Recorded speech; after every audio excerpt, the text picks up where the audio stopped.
2022 पासून मी ही तक्रार दाखल केलेली आहे, पण तरी अद्यापही पोलिसांनी माझी काहीच मदत केलेली नाही आहे। आणि मला सातत्याने म्हणजे जो होणारा मानसिक त्रास आहे, आर्थिक त्रास आहे, ज्यांच्याकडनं मी पैसे घेतलेले होते ते लोकही मला वारंवार पैशांसाठी तगादा लावत आहेत, त्रास देत आहेत। आणि तरी देखील मी म्हणजे पुन्हा पुन्हा SP सरांना भेट घेते, PI सरांशी भेट घेते, पण तरी मला ह्या गोष्टीत फक्त एकच सांगितले जातं की तपास सुरू आहे, पण कितपत सुरू आहे हे मला काहीच सांगितले जात नाही। मला न्याय मिळावा हीच मला अपेक्षा आहे।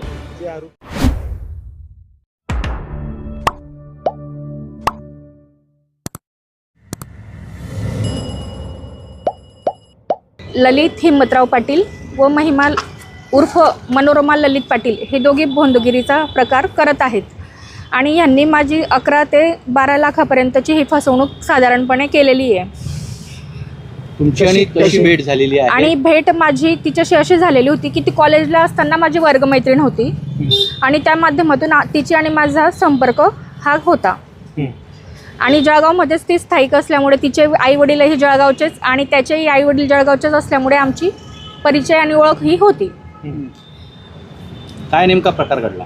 प्रकार म्हणजे त्यांनी सातत्याने माझ्या घरात जो वादविवाद होत होता, तो तुझ्या घरात वादविवाद होत आहे तर याच्यासाठी तुला पूजाविधी वगैरे करून घे आणि तुझे जे काही प्रॉब्लेम्स आहेत, समस्या आहेत दैनंदिन जीवनामध्ये येणाऱ्या, तर ह्या सॉल्व्ह होतील म्हणून तुला पूजाविधी करावी लागेल, कर्मपूजा करावी लागेल। त्यासाठी तिने माझ्याकडे पैशांची थोडी थोडी मागणी करत राहिली आणि त्या माध्यमातून ह्या प्रकारे मी तिला पैसे देत गेले। कोणची पूजा केली, कशा पद्धतीची त्यांनी पूजा केली? त्यांनी कर्मपूजा सांगितली होती मला करण्यासाठी, पण त्या ठिकाणी त्यांनी मला गोगामेडी, राजस्थान, उज्जैन, नंतर ओंकारेश्वर ह्या ठिकाणी विविध ठिकाणी त्यांनी आम्हाला फिरवलं।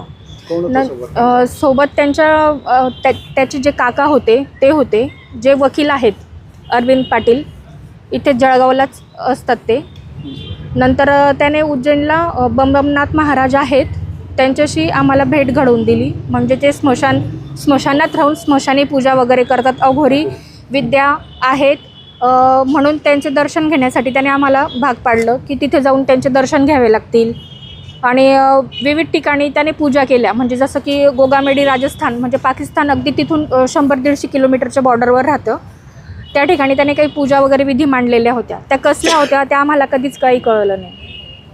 या कोण आता त्यांची परिस्थिती काय आहे, त्यांचं काय बॅकग्राऊंड आहे त्यामधल्या? त्यांचं बॅकग्राऊंड मला काहीच माहिती नाही।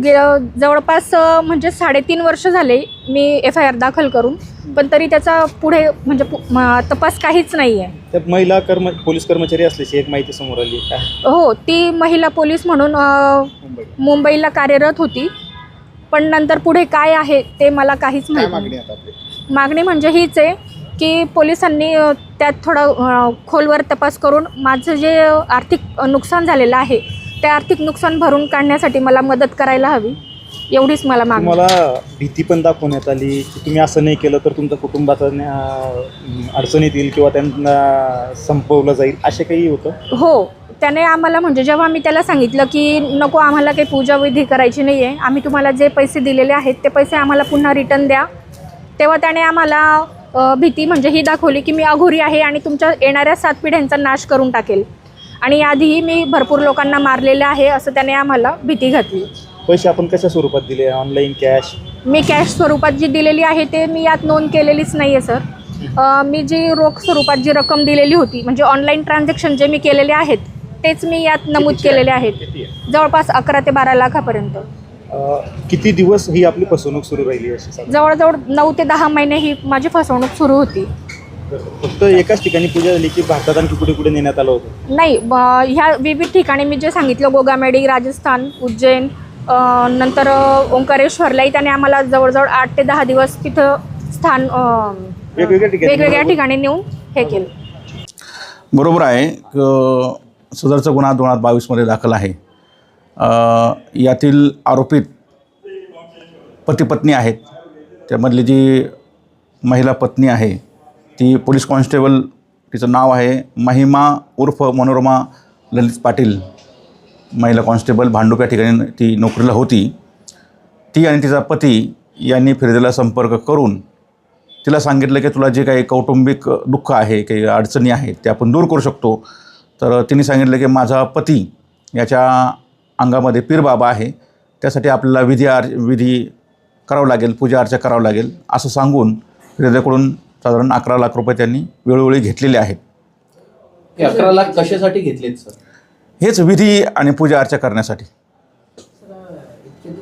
इतके दिवस बसून नेमके फरार आहेत सर आरोपी, नेमके यांचा शोध का लागला नाही? बरोबर आहे. सदरची महिला भांडूप या ठिकाणी नोकरीला होती. तिची बदली त्या ठिकाणून परत नायगाव पोलीस स्टेशनला झाली होती, नायगाव सशस्त्र दल या ठिकाणी. तर ती भांडूपला पण गैरहजर आहे आणि नायगावला ज्या ठिकाणी ती बदली ठिकाणी रुजू झालेली नाही, ती अद्याप गैरहजर आहे कर्तव्यावर. तिचा वेळोवेळी दोघांचाही आम्ही वेळोवेळी शोध घेतलेला आहे, परंतु अद्याप अजून आरोपी मिळालेले नाहीत. त्यांना मिळवण्यासाठी किंवा त्यांना पकडण्यासाठी पोलिसांनी सर्वतोपरी प्रयत्न केलेले आहेत. मोबाईल, CDR, नातेवाईकांची चौकशी किंवा आजूबाजूला ज्या ठिकाणी ते राहत असतील अशा सगळ्या ठिकाणी पोलिसांनी सखोल प्रयत्न केलेले आहेत. सर, या प्रकरणात नेमका कोणत्या कलमान्वये आणि काय काय कलमान्वये गुन्हा दाखल केलेला आहे? यामध्ये 420 भादवी कलम 420, 506, 34 आणि महाराष्ट्र नळबळी आणि इतर अमानुष अनिष्ट व अघोरी प्रथा व जादूटोणा प्रतिबंधक व समूळ उच्चाटन अधिनियम 2013चे कलम 3(2) प्रमाणे गुन्हा दाखल आहे. आरोपी किती दिवसापासून फरार आहे सर? गुन्हा 22 पासून. सर, आता काही विशेष एक टीम वगैरे नेमतात परत आरोपींच्या शोधार्थ?